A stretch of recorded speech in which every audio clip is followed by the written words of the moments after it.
Hello, my name is Paola, and for my persuasive speech today, I will be talking about why there should be age restrictions to social media usage. And my goal is to persuade my audience about protecting the mental health and well-being of the youth. It's necessary to implement stricter restrictions, having more appropriate social media, and removing addicting social media and educating parents and youth about the privacy risks that social media has. And over 95% of youth from ages 13 to 17 use social media, and the other 40% that use social media are from ages 8 to 12. So that's pretty young, and stats shown by the Youth Risk Behavior Survey talk about how social media has negatively impacted the well-being and mental health of youth, and show what to do to prevent it. And these are the 3 ways to prevent that from happening is from having strict age restrictions when accessing social media, and having more appropriate social media, and as well as parents and youth, educating parents and youth about the usage of privacy risks in social media. First reason why social media should be restricted is because of addiction. The digital addiction is harmful to the brain development. It is known as a digital drug, and it affects the neurotransmitter dopamine that's in your brain from wanting to keep going back and forth to the same apps all over again. It acts as a gambling or drug addiction, and research shows that the stream of likes, the shares, and all of the retweets all of that triggers the brain to act the same way when someone is consuming drugs, especially cocaine. I've observed our newest family member, my nephew, who's not even 1 year old yet, and he's a perfect example of this issue. When he is around the phone, he gets very hyper focused and he gets really overstimulated. So when he is done using it, I've observed that he gets really cranky, very grumpy, and he starts crying and tries to do anything possible to try to get the phone back. That also includes cyberbullying. 59% of Americans have been harassed in their lifetime. That includes from the name calling, false rumors, not wanting any explicit images, and of course, physical threats. And those being impacted have become less productive and wanting to skip work and school. And it is also twice as likely for one to self-harm and suicide.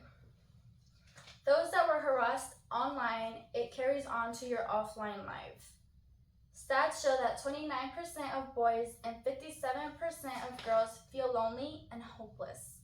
Other stats show that 14% of boys and 30% of girls have been reported of suicide. All of that can cause someone to fall into depression and later on use drugs to cope with that feeling. Second reason why social media should be restricting is to have more access to more appropriate social media or apps, and those that have access to any violent games later on become more aggressive.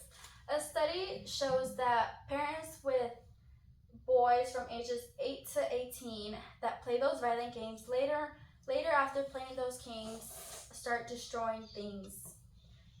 And it also influences to do dangerous and illegal acts as well. Youth with access to graphic violence and any sexual references later create a disrespectful hatred towards women and people of color. To follow up having more appropriate social media, Congress actually passed a new law for any kids that have access to social media, and that is called the COPA law. The COPA law stands for the Children and Teens Online Privacy Protection Act, and what it does, it prohibits from apps collecting any personal information about that child without the parent consent. And also the parents have access to that sensitive information, and how it's being collected and used, and if wanted, they can also have it removed if wanted. In 2022, because of Joe Biden, he also passed a new law for kids with social media, and it is called the Kids Online Safety Act. And what it offers is protection to children younger than 16, and they only have advertisement directed towards minors. The third reason why social media should be restricted is the privacy risk is increasing. You have a higher chance of getting your identity stolen, and social media has so much data of your location information, your health information, your personal and access to your personal pictures, and access to many other crimes as well. This can also result in putting others in danger, for example, like stalking or exposing any vulnerable people and being discriminated online because of your religion.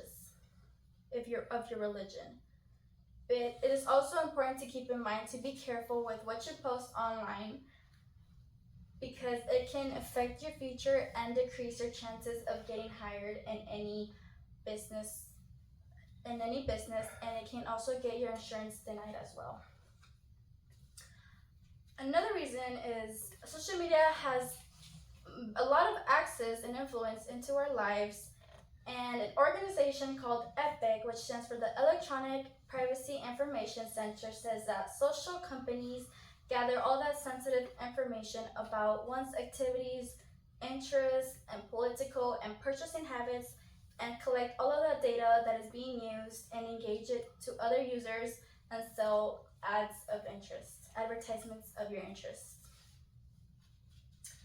Tracking and using advertisements of your interests by social media is not limited to the platforms themselves.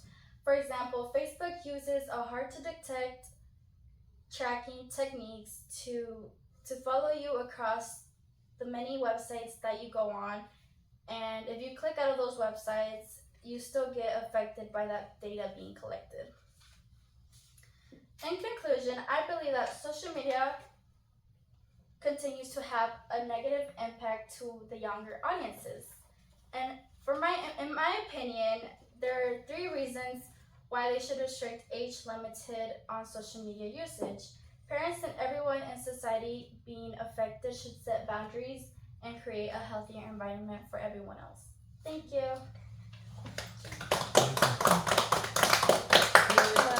Well,